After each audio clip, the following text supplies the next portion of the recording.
Olá! Hoje a gente vai mergulhar numa das histórias mais, olha, inacreditáveis e pouco conhecidas da igreja primitiva. É uma daquelas narrativas, sabe, registrada por Clemente de Alexandria, que é muito mais do que parece à primeira vista. E no centro de tudo isso, a gente tem três personagens principais. Imagina só, o apóstolo João, já velhinho, um bispo com uma responsabilidade gigante nas costas e um jovem cheio de promessas que acaba se tornando um temido capitão de bandidos. Pois é, bora entender como isso aconteceu. Então, vamos começar pelo começo, né? Contando a história em si. Uma história que é sobre promessa, uma queda feia e uma busca que parece não ter fim. A história começa assim. O apóstolo João, já um senhor de idade, está visitando uma cidade perto de Éfeso. E lá ele bate o olho num rapaz, sabe? Vê um potencial enorme nele. E faz uma coisa séria. Ele entrega esse jovem aos cuidados do bispo dali.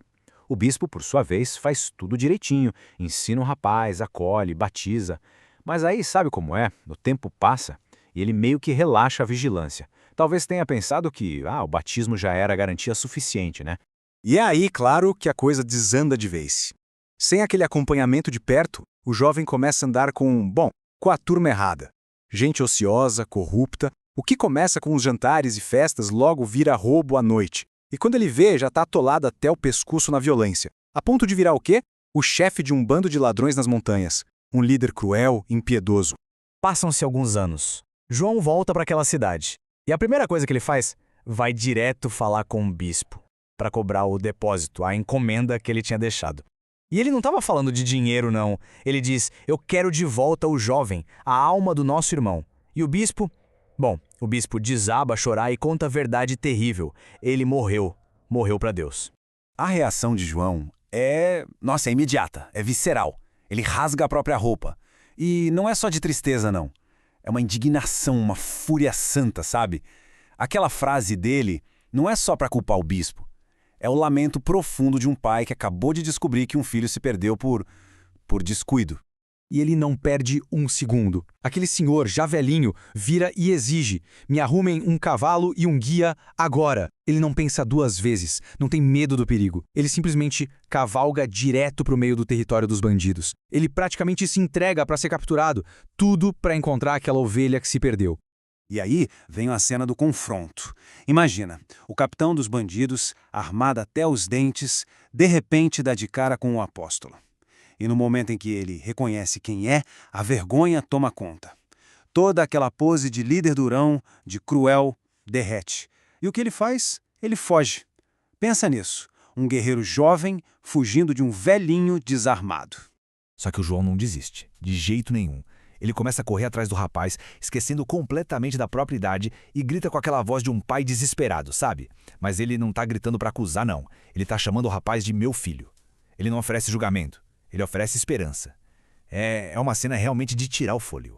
E aqui a gente chega no ponto alto da perseguição. Para fazer o jovem parar de correr, o João faz uma promessa que é radical, é quase impensável. Ele grita: eu responderei a Cristo por ti. Se precisar, eu morro no teu lugar, assim como Cristo morreu por nós. Pensa só, ele se oferece para assumir o julgamento do rapaz. É uma história e tanto, né? Mas olha só que interessante.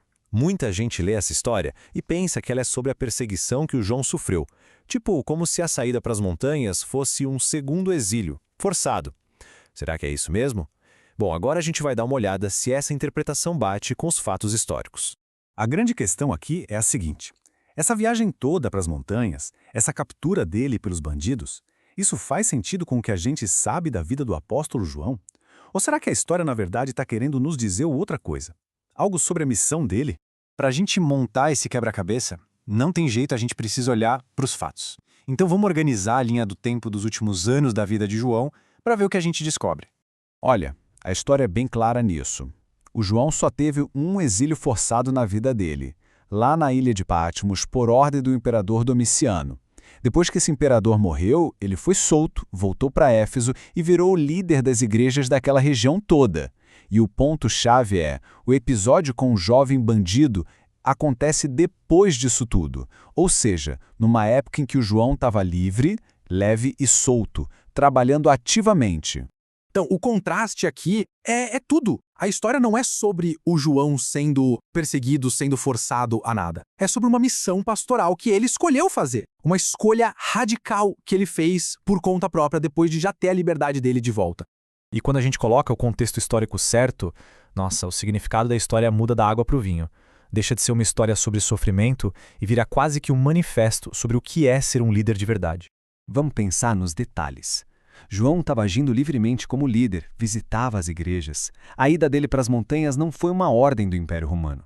Foi uma decisão que veio do coração dele. Foi motivada por um senso de responsabilidade, sabe? E por amor por aquela única alma que estava perdida. Isso mostra uma coisa muito profunda. Essa história não é sobre o João jovem, o filho do trovão. É sobre o João velhinho, o ancião, que viveu tanto, que acabou se tornando a própria imagem do bom pastor que ele descreveu no evangelho dele. Sabe, aquele que deixa as 99 seguras no aprisco para ir atrás daquela uma que se perdeu. E agora, vamos para o final dessa história, que é poderosíssimo e cheio de simbolismo sobre o que é redenção. Diante daquela promessa do João, o jovem capitão simplesmente desmorona. Ele começa a chorar, mas chorar muito, um choro amargo. E o Clemente de Alexandria descreve isso de uma forma linda. Ele diz que o rapaz foi rebatizado com lágrimas. Isso não é um batismo de verdade, claro. É uma metáfora, uma imagem poderosa para falar do arrependimento que lava a alma, que limpa tudo e permite um novo começo. E tem mais. O rapaz, morrendo de vergonha, tenta esconder a mão direita, a mão que ele usou para cometer tantos crimes. Mas o que o João faz? Num gesto de perdão absoluto, ele pega aquela mão, segura firme e a beija, declarando que ela estava purificada. E aí, ele leva o rapaz de volta para a igreja, para a comunidade, não como um bandido, mas como um irmão, totalmente restaurado. Então, no fim das contas, a grande lição aqui é muito maior do que só corrigir um fato histórico. A história não é sobre o sofrimento de um apóstolo. É sobre até onde vai o amor responsável, um amor radical. É sobre acreditar que ninguém mesmo, está tão perdido que não possa ser encontrado. E que a liderança de verdade se mede por essa busca incansável por quem se desviou do caminho. E isso tudo deixa a gente com uma pergunta para pensar, né? A história do João não só acerta um detalhe da história. Ela coloca um padrão altíssimo de cuidado. A pergunta que fica ecoando até hoje é: qual é o limite? Até onde o amor, aquele amor que se sacrifica, pode e deve ir para resgatar alguém que se perdeu? A resposta que o João deu com a vida dele, bom, essa ressoa até hoje.